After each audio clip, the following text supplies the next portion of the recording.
గ్రామస్తులు అప్రమత్తంగా ఉండాలని ఫారెస్ట్ అధికారులు హెచ్చరిస్తున్నారు.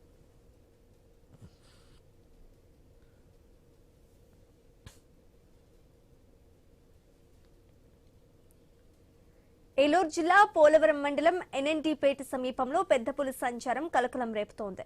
చెరువుగట్టు నుంచి దానవైకొండ, ఒంటికొండకు వెళ్లినట్లుగా పులి పాదముద్రలు గుర్తించారు స్థానికులు. గ్రామస్తులు అప్రమత్తంగా ఉండాలని ఫారెస్ట్ అధికారులు హెచ్చరిస్తున్నారు.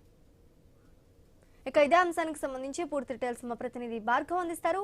భార్గవ్, అటు ఏలూరు జిల్లాలో అటు పోలవరం జిల్లాలో కూడా గత కొద్ది రోజులుగా పెద్ద పులి తీవ్ర కలకలం రేపుతుంది, గ్రామస్తులను భయాందోళనకు గురిచేస్తుంది. అయితే గత కొన్ని రోజుల నుంచి అంటే దాదాపు 15 రోజుల నుంచి కూడా పులి జాడ ఎక్కడా కూడా ఆ పూటి అటవీ ప్రాంతంలోకి వెళ్ళిపోయినట్లు రేడియో ట్యాగింగ్ ద్వారా కూడా గుర్తించి ఊపిరి పీల్చుకున్నటువంటి ఫారెస్ట్ అధికారులు ఇప్పుడు మళ్ళీ ఈ రోజు తెల్లవారేసరికి కూడా ఏలూరు జిల్లాలోని పోలవరం మండలం ఎల్ఎన్డిపేట సమీపంలో ఈ పులి సంచారం కదలికలు గుర్తించి ప్రస్తుతం హెచ్చరికలు అయితే జారీ చేశారు. చెరువుగట్టు నుంచి కూడా అది దానవైకొండ, ఒంటికొండ వైపు వెళ్ళినట్లు పులి ముద్రలను కూడా ప్రస్తుతం ఫారెస్ట్ అధికారులు గాని స్థానికులు గాని గుర్తించడం జరిగింది. ఉదయం పొలం పనుల్లోకి వెళ్ళినటువంటి అక్కడ ఉన్నటువంటి గిరిజన ప్రాంత ప్రజలందరూ కూడా పులి పాదముద్రలు గుర్తించి ఫారెస్ట్ అధికారులకు సమాచారం ఇవ్వడంతో ప్రస్తుతం వారు అక్కడ చేరుకొని ఇవి పెద్ద పులి పాదముద్రలుగానే గుర్తించారు. అంతేకాకుండా ఆ పులికి ఇప్పటికే దాదాపుగా కూడా 4 నెలల నుంచి అనేక చోట్ల ఆ పెద్ద పులి పూర్తిగా కూడా ప్రజలను భయాందోళనకు గురి చేసి రాజమండ్రిలో సంచరించిన ప్రాంతంలో కూడా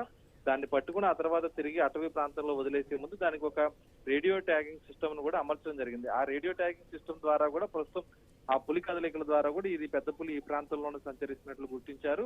అక్కడ ఎవరు కూడా రాత్రులు పొలంలోకి ఒంటరిగా కానీ వెళ్ళొద్దు, అలాగే పశువులను కూడా అటవీ ప్రాంతాల్లో కట్టివేయొద్దు. ప్రధానంగా ఆవులు, దూడలు, మేకలు వంటివి ఆ పెద్ద పులి ఆహారంగా తింటుంది కాబట్టి అటువంటి వాటిని ఒంటరిగా పొలాల్లో కట్టివేయద్దంటూ కూడా ప్రస్తుతం హెచ్చరికలు జారీ చేసిన పరిస్థితి ఉంది. ఆ పులిని ప్రస్తుతం వేటాడుతూ అక్కడ ఉన్నటువంటి ఫారెస్ట్ అటవీ ప్రాంతం పోలవరం వన్యప్రాణి అటవీ ప్రాంతం ఏదైతే ఉందో ఆ ప్రాంతంలోకి పంపించేందుకైతే తగు ఏర్పాట్లు అయితే ప్రస్తుతం అటవీ శాఖ అధికారులు చేస్తున్నారు. అయితే ఇది గ్రామీణ ప్రాంతం లోపలికి రాకుండా అటవీ ప్రాంత సరిహద్దుల్లోనే తిరుగుతూ ఉన్న నేపథ్యంలో ప్రస్తుతం ప్రజలు కాస్త అప్రమత్తంగా ఉండాల్సిన పరిస్థితులు కూడా ఉన్నాయని చెప్పుకోవచ్చు.